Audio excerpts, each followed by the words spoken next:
distributive property is an extremely important concept to master because you're going to be using this quite a bit all the way up till grade 12.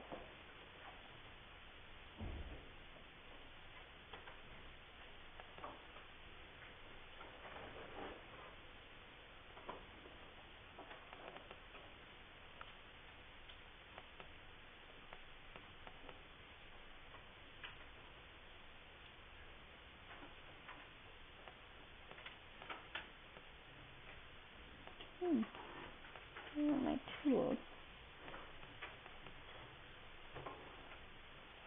Okay, so the first thing, when we're doing the distributive property, it's really important to highlight what is outside of the bracket. So here I have a -3, and here I have a negative sign. Really concentrate on what is outside of the bracket because we are going to, it's kind of like the highlighted portion is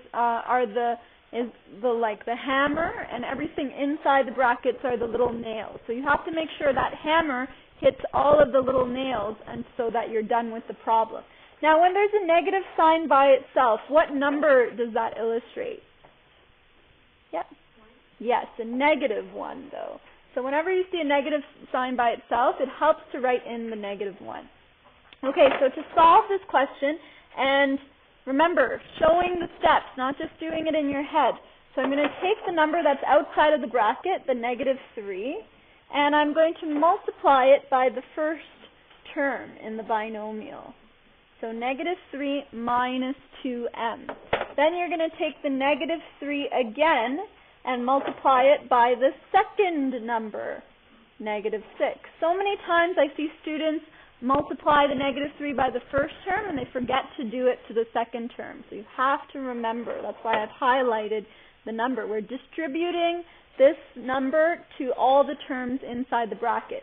We're going to do the same thing with the -1. -1 multiplied by the first term, which is 8. And then I'm going to take -1 again and multiply it by the second term. Doesn't matter if you get the right answer, the wrong answer. If you do not have this step, you're losing important marks on the test. So put a big star beside this step, okay? Now that you've shown me that you understand what the distributive property involves, now we can actually do the multiplication. So I'm going to multiply these numbers together. So can someone tell me what is -3 times 2m? What is that going to give me, Drew? -6m. Good. What about -3 times -6? What is that going to give me? Yep, Angie? Oh, yeah, Allegra, +18. Angie, what is -1 times 8 going to give me? -8. And what is -1 times -6m going to give me? Ben? +6m. Good. Okay.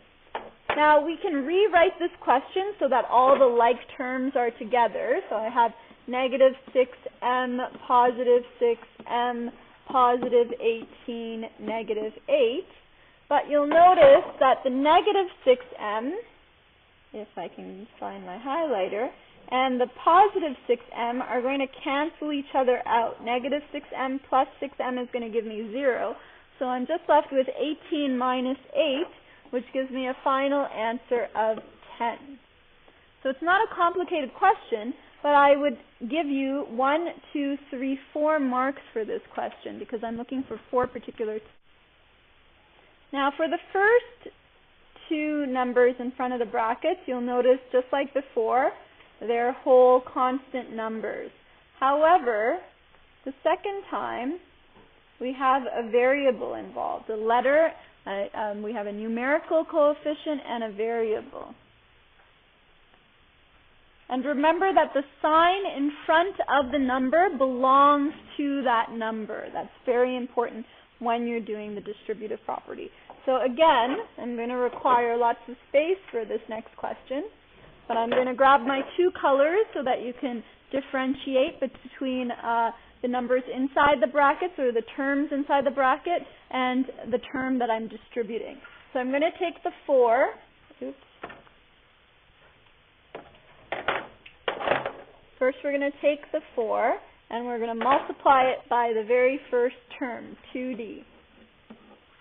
Then because it's a positive 4, I'm going to take the positive 4 again and multiply it by the second term, negative 5.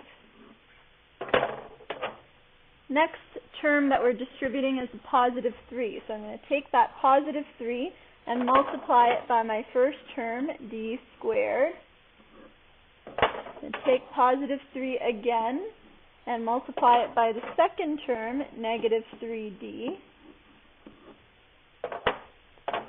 And we have to keep on going. This time we have negative 2d. I'm going to multiply that by d.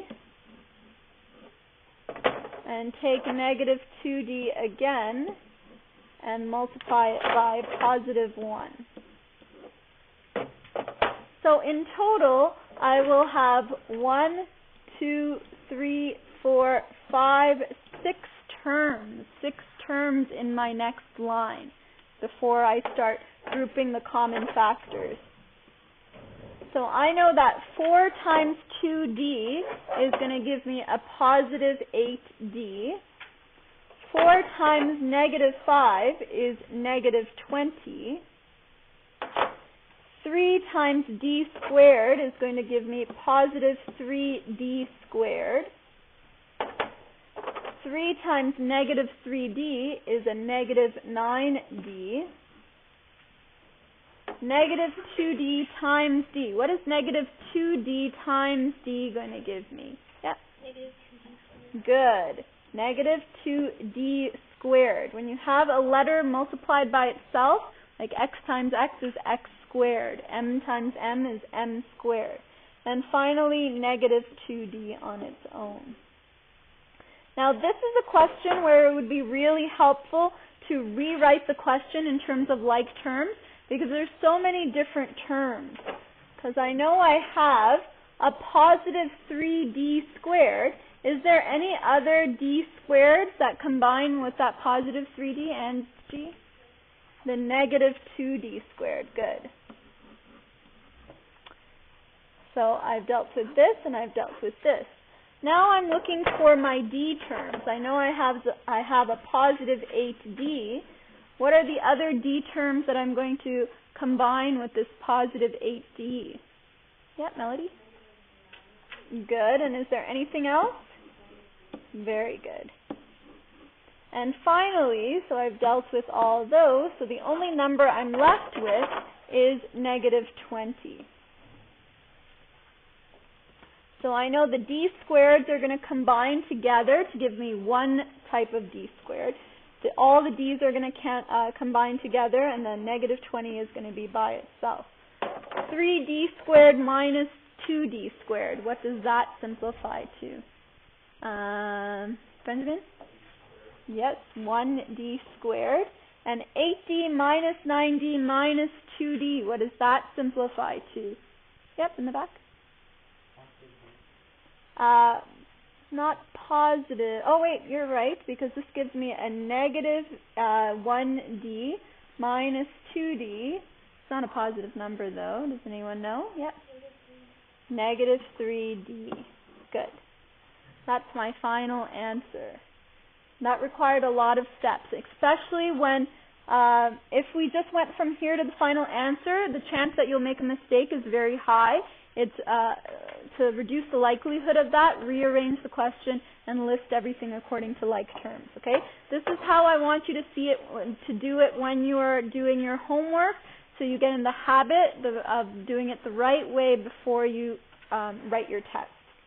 Okay, so now we're going to come to the part where we're going to work on our seminar sheets together, because I know multiplying algebra tiles can be a little bit tricky. So we're going to do the little chart. If we flip over to the back page,